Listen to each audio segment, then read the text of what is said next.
Hello everyone मोर नाम इक्रामुल सरकार और तुम्हारे चाई आसा सरकार क्लासेस आठानी यूट्यूब चैनल आमार एटू हल कि पार्ट 3 आसाम पलिटी अहोमर राजनीति पार्ट 3 चलि आछे एटू आमार पार्ट 3 चलि आछे आसाम पलिटी अहोमर राजनीति।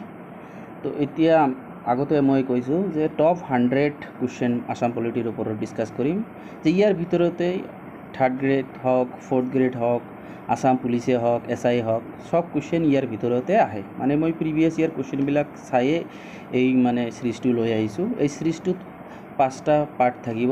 তোমালোকে যদি 5টা পার্টে চোৱা তেনেহলে তোমালোকৰ পৰীক্ষাত কোনো কোৱেশ্চনে মিস না যাব। তো যিসকলে পাৰ্ট 1 আৰু পাৰ্ট 2 চোৱা নাই তো তোমালোকে পাৰ্ট 1 আৰু পার্ট 2 সরকার ক্লাसेस আঠানি ইউটিউব চ্যানেলত চাই ল'বা। এতিয়া আমি পার্ট 3 স্টার্ট কৰিলোঁ। তো পাৰ্ট 3 প্ৰথম কোৱেশ্চনটো হ'ল যে who was the first Assamese justice on Supreme Court? যে who was the first Assamese justice on the Supreme Court? উচ্চতম ন্যায়ালয়ের প্রথম অসমীয়া ন্যায়াধীশ কোন আছিল? এর অ্যান্সার হব কি পার্বতী কুমার বৰুৱা। এতিয়া অপশনত চোৱা RF লৰ্ডস আছে। এটি কি হল যে আসাম হাইকোৰ্টেৰ প্ৰথম কি আছিল তেও জাজ আছিল। তাৰপিছত এই হৰিৰাম ডেকা কোন আছিল লেখক যে প্ৰথম অসমীয়া গুৱাহাটী হাইকোৰ্টেৰ কি আছিল জজ আছিল।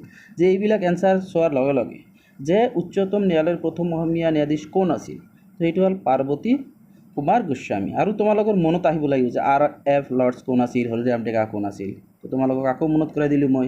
তো এতিয়া কথা হৈছে যে মনত ৰাখিবা যে উচ্চতম ন্যায়ালয়ের প্রথম অসমীয়া ন্যায়াধীশজন হল Parbati Kumar Goswami.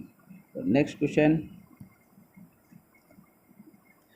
who was honored as the first martyr of the Assam movement? Assam আন্দোলনের প্রথম শহীদ হিসাবে কাক সম্মানিত করা হয়? তো এইটো হল কি খৰ্গেশ্বৰ তালুকদাৰ। তো এতিয়া তোমালোকে মনত ৰাখিব লাগিব যে অসম আন্দোলন কেতিয়া স্টাৰ্ট হৈছিল 1979। তো এইটো মনত ৰাখিবা। আৰু এই অসম আন্দোলনৰ পিছত এটা নতুন ৰাজনৈতিক দলৰ গঠন হয়, সেইটোৰ নাম হল কি অসম গণ পৰিষদ। তোমালোকে মনত ৰাখিবা, কি মনত ৰাখিবা অসম গণ পৰিষদ। ভালকে হোৱা নাই লিখা হ'ব অসম গণ পৰিষদ মানে AGP। তাৰপিছত নেক্সট কুৱেশ্যনটো how many autonomous council are there Assam under the 6th schedule of the Indian Constitution? যে ভারতীয় সংবিধানৰ 6ষ্ঠ অনুসূচীত অধীনত অসমত কিমান স্বায়ত্তশাসিত পৰিষদ আছে? তো এইটো হল কি আমাৰ 3টা আছে অটোনমাস কাউন্সিল। এটা হল কি BTC যেটো আছে বড়োর কাৰণে, আৰু এটা আছে কি আমাৰ বড়ো, তাৰপিছত কি আছে কাৰ্বি, 3টা আছে আমাৰ ডিমা হাছাৰ কাৰণে, আৰু এটা কাৰ্বি এটা বড়ো। তো এই 3টা আৰু যিবিলাক আছে ৰাভা হাছং তাৰপিছত মৰাণ অটোনমাস এইবিলাক হল ষ্টেটৰ। তো যেটো ভারতীয় সংবিধানের 6ষ্ঠ অনুসূচিত আছে সেই মানে কাউন্সিল কেইটা হল 3টা, ডিমা হাছাৰ কাৰণে এটা, তাৰপিছত বড়োৰ কাৰণে এটা, আৰু কাৰ্বিৰ কাৰণে এটা, 3টা আছে মনত ৰাখিবা। তাৰপিছত when was Guwahati municipal corporation established? Guwahati পৌৰ নিগম কোন চনত স্থাপন হৈছিল? তো এইটো হল কি 1971।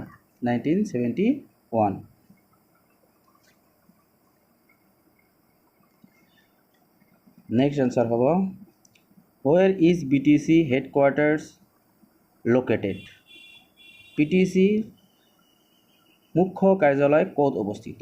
এইটো হল কি কোকৰাঝাৰ। এইটো হ'ব আমাৰ কি কোকৰাঝাৰ টাউন। আৰু BTC কেতিয়া গঠন হৈছিল? BTC গঠন হৈছিল আমাৰ 2003। এইটো আমাৰ জানিব লাগিব, সবে মনত ৰাখিবা যে BTC জন্ম কেতিয়া হৈছিল 2003। আৰু BTCৰ কি হৈছে যেটো কি হৈছে আমাৰ চিফ এতিয়া বৰ্তমান প্ৰমোদ বড়ো, আৰু আগতে আছিল কি আমাৰ হাগ্ৰামা মহিলাৰী। তো নেক্সট কুৱেশ্যন হ'ব আমাৰ in which year NRC was introduced in Assam for the first time? তো এইটো হৈছিল কি কিমান চনত অসমত প্ৰথমবাৰৰ বাবে NRC সূচনা কৰা হৈছিল সেইটো হ'ব কি 1951 চনত যে আমি ভাবোঁ কেইদিনমান আগতে হৈ গ'ল আমাৰ NRC যে লাষ্ট ড্ৰাফ্ট আহিল 20 চনত তো এইবিলাক আমি ভাবোঁ যে প্ৰথমবাৰেই হৈছে নহয় এই আমাৰ 1951 চনতো আমাৰ কি হৈছিল NRC হৈছিল NRCৰ ফুল ফৰ্ম হ'ল national register of citizens which cultural institution was born out of the Assam accord যে অসম চুক্তিৰ হেতুকে কোন সাংস্কৃতিক অনুষ্ঠানৰ জন্ম হৈছিল তো এইটো হ'ব আমাৰ শ্ৰীমন্ত শংকৰদেৱ কলাক্ষেত্ৰ তাৰপিছত which refinery was established due to Assam accord এইটো হ'ব আমাৰ Numaligarh When was Assam Right to Information Act enacted in Assam? অসমত তথ্য জনাৰ অধিকাৰ আইন কেতিয়া গ্ৰহণ কৰা হৈছিল এইটো হ'ব 2001 কিন্তু মনত ৰাখিবা যে 2002 চনত এইটো কি কৰা হৈছিল কাৰ্যকৰী কৰা হৈছিল When and from where Bishnu Prasad Rabha was elected as an MLA এইটো হ'ব আমাৰ 1969 তেজপুৰ এইটো মনত ৰাখিবা তোমালোকে বিষ্ণু প্ৰসাদ ৰাভা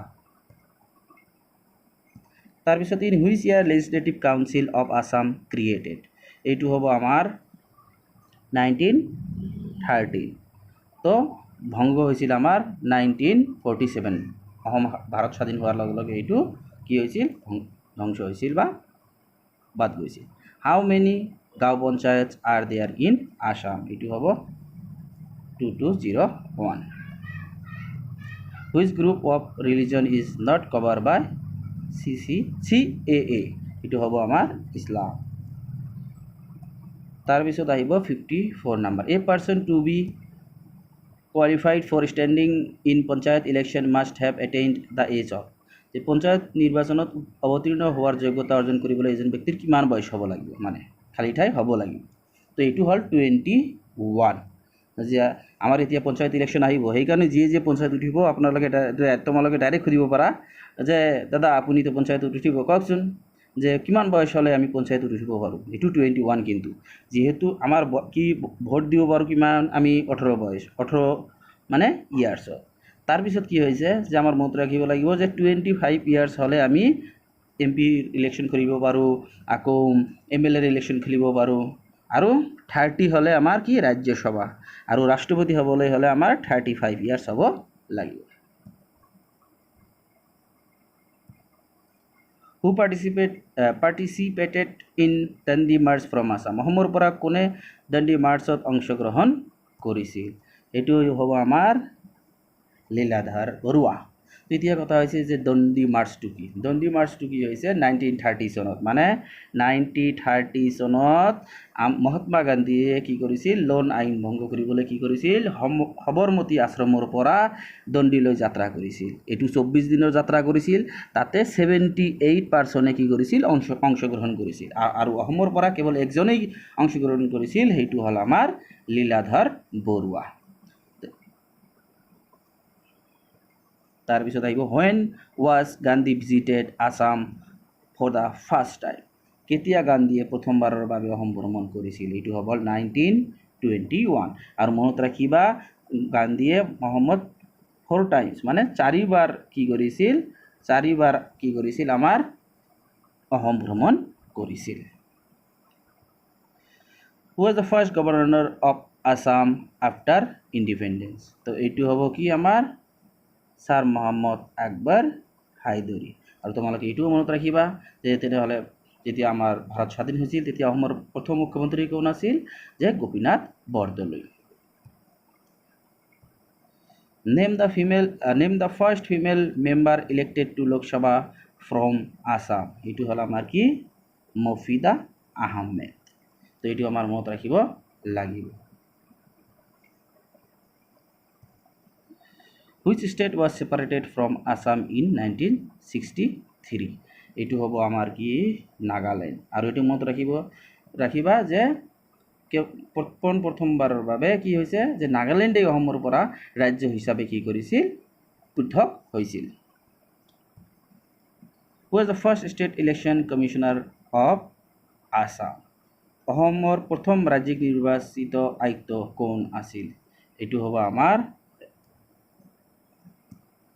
লেটাৰ নহ'ব, লেট হ'ব, লেট TL বৰুৱা।